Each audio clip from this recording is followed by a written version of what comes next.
Howdy, howdy, ladies and gentlemen. My name is Admin, and today I have something really special for you.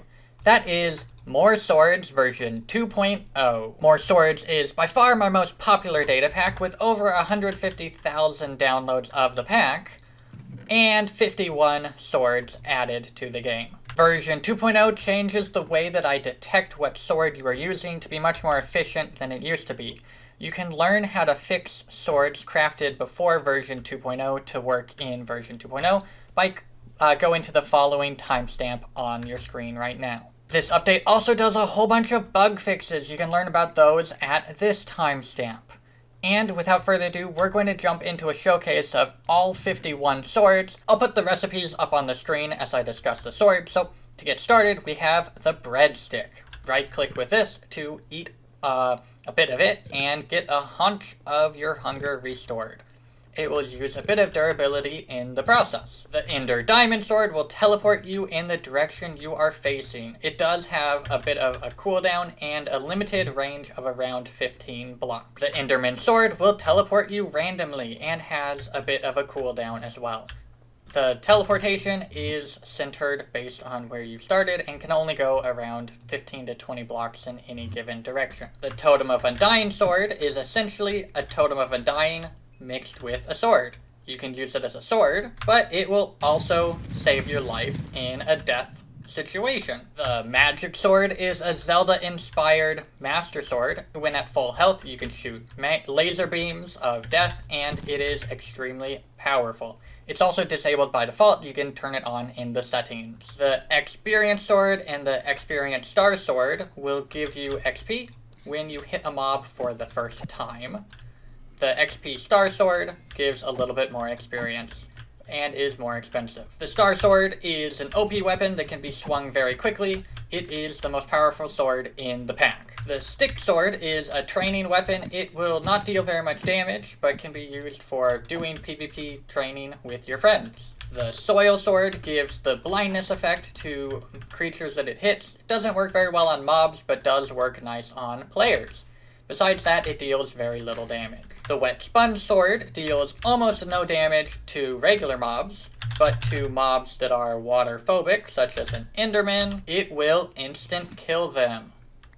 Great for your Enderman farms. The Slime Sword will launch mobs into the air. They go about 10 to 15 blocks into the air and can take a decent amount of fall damage from the actual fall. The Obsidian Sword starts off by dealing a massive 10 damage. However, it has really low durability, and as you continue to use it more, the blade will get weaker and weaker, and you can see now it only does 9 damage, and eventually it will get all the way down to doing 1 damage when at very low durability. The Ice Sword will freeze mobs that are hit by it in place for a couple of seconds. When frozen, they actually get a high level of resistance, so you cannot just keep hitting them and kill them. However, it can still be very useful for keeping mobs stuck in place. The Sponge Sword doesn't deal much damage to a target. However, if they are in water and you hit them, nearby water will be drained. This is actually a really nice tool for draining different water pools in the world. The Egg Sword spawns an egg above the mob that was hit, sometimes also spawning a chicken. The Notch Sword makes a mob hit by it drop an apple on the first strike. The Name Tag Sword gives the target a random name every time you hit it. The Butter Sword makes mobs have a chance to drop the item that they are holding. Thanks for the bow, skeleton. The Lightning Sword causes lightning to strike where you hit and also stuns the mob in place for a short time. The Paper Sword can be swung really quickly. It doesn't deal much damage. However, the more hits you get onto mob, the longer it will bleed for. Death by 1,000 paper cuts. You're supposed to die. Die! Yeah, it's not very useful. The TNT Sword causes a small explosion to occur where you hit. It will generally not cause much for world damage and can actually be disabled. The Glass Sword, while at full durability, does pretty much nothing. However, the lower the durability it gets, the stronger the bleeding effect it applies to mobs struck by it. The Sticky Piston Sword, for some reason, will pull mobs towards you. I have literally no clue what this could be used for.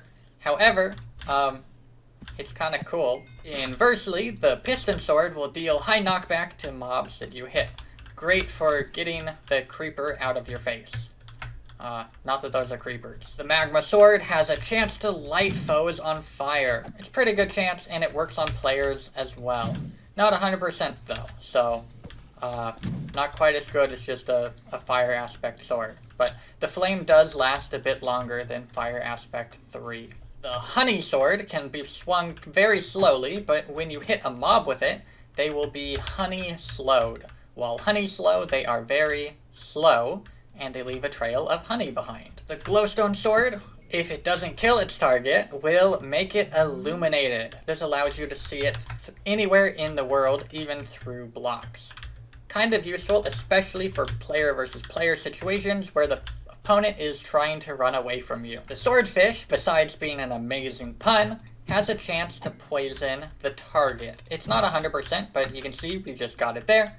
Then this cow is not having a good day. Firework sword causes a random firework explosion to occur at the target. This often will damage you a little bit, but it does increase the overall damage of the sword to be pretty decent. The cursed sword deals an incredibly high amount of damage to your foe. It cannot be enchanted though, and it can also backfire on you, causing you to die. Chorus fruit sword will cause targets hit to randomly teleport. Probably not very useful, but it is a sword. The emerald sword deals a mediocre amount of damage to regular mobs, but to raiders, it deals a very high amount of damage. The quartz sword does not do any damage in the overworld, but in the nether deals incredibly high damage. The prismarine sword will only deal damage to foes that are in water, so can't really hurt mobs that are outside of water, but when they're in water, it deals pretty good damage. The shulker sword causes mobs to levitate into the air. After a little bit, they'll fall back down and take some fall damage.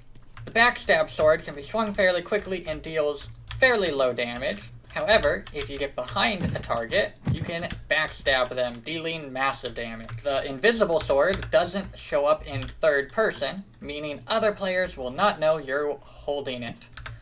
Mobs, I guess, won't know either, but that's just because they don't have brains. The lapis sword, when crafted, will be randomly enchanted, and can get treasure enchantments like mending. The wither skeleton sword causes wither damage, on top of already being a strong weapon.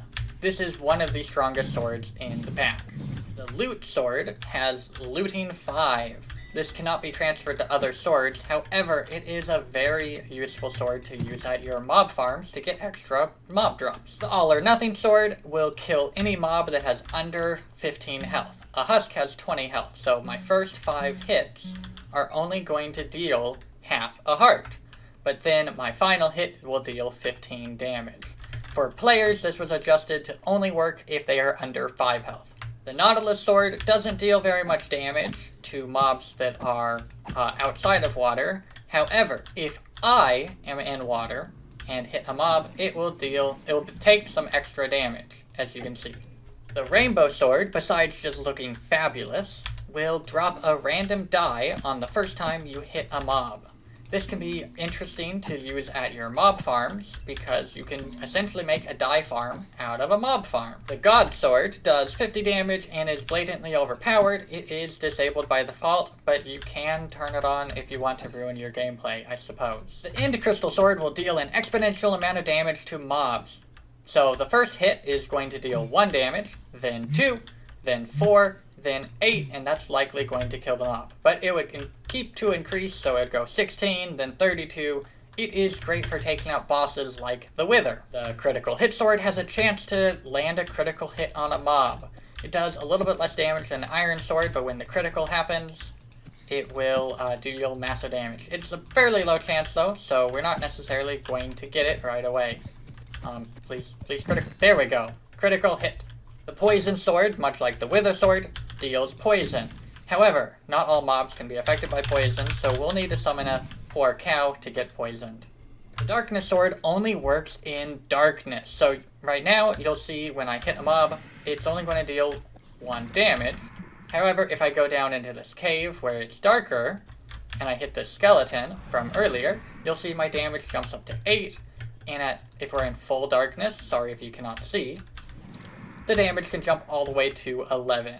So because it only works in the darkness though, you have the trade-off of needing to actually be in darkness. The light sword is the exact opposite. It will deal damage only in light. So very powerful in light. You'll see it does 9 damage. That's greater than a netherite sword would deal. However, if we go down into this cave again, you'll see, okay, I'm starting to get into darkness, so now it's only doing 1 damage. So too dark. And finally, the vampire sword does a whole host of things. So if you hit a mob while in full lightness, you will take some true damage as well as be lit on fire.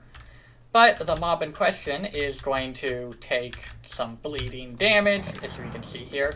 And when I use it, I get a little bit of regeneration to get some health back. So pretty useful. Okay, so those are the 51 swords added by the pack. Let's jump into the fix for the old swords. Alright, so any sword crafted before version 2.0 will no longer work in this update. You will need to follow these steps in order to fix the sword and make it work again. So to do this, we'll need to drop it on the ground and either run the function was.sword:"fix old swords. You'll see that the iron sword in front of me, this is an iron sword technically, it will say I was fixed. Your other option is to drop it on the floor and run trigger fix swords, was.fix swords, and it will do the same thing, it will fix the sword.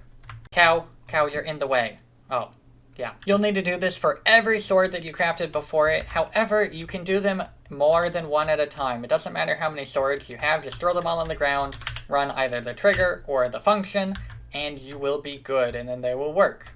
On to the bug fixes. I did a bunch of bug fixing, so I figured I should let you know what they are. So, the first one was that a lot of the water-based swords, like the Prismarine sword and the Nautilus sword, if you were in a waterlogged block, such as kelp or seagrasses or whatever, they would not activate. So, I set those up so that they now work. Also, the sponge sword will now break those kelp and seagrasses and such that are waterlogged, and will drain the water for you there. I updated the obsidian sword to now actually show you how much damage the sword is dealing based on its durability. This also means that it will work on players and can be enchanted. Previously, due to how it was coded, it could only work on mobs, and it did not like enchantments such as sharpness or whatever, so now it will work perfectly exactly how you would expect it to. The End Crystal Sword had a bug where if you would kill a mob with it, that mob would not drop its items. That was true for a couple of the other swords as well, so for all of those where when you killed a mob with the sword, they would not drop items, I fixed those bugs.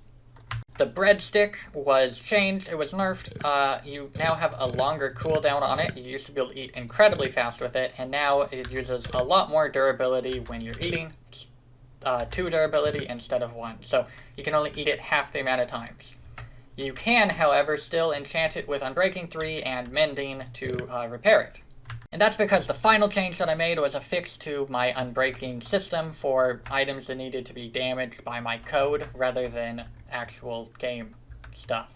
Technical stuff and things here. But anyway, yeah, those are the bug fixes. They are pretty substantial actually, and let me know what you think of them, and hope you guys enjoyed this video. If you did, make sure to leave a like on it. Hit that subscribe button if you're not already subbed to the channel for more content like this in the future. I'll see you guys all in the very next video. So, thanks for watching.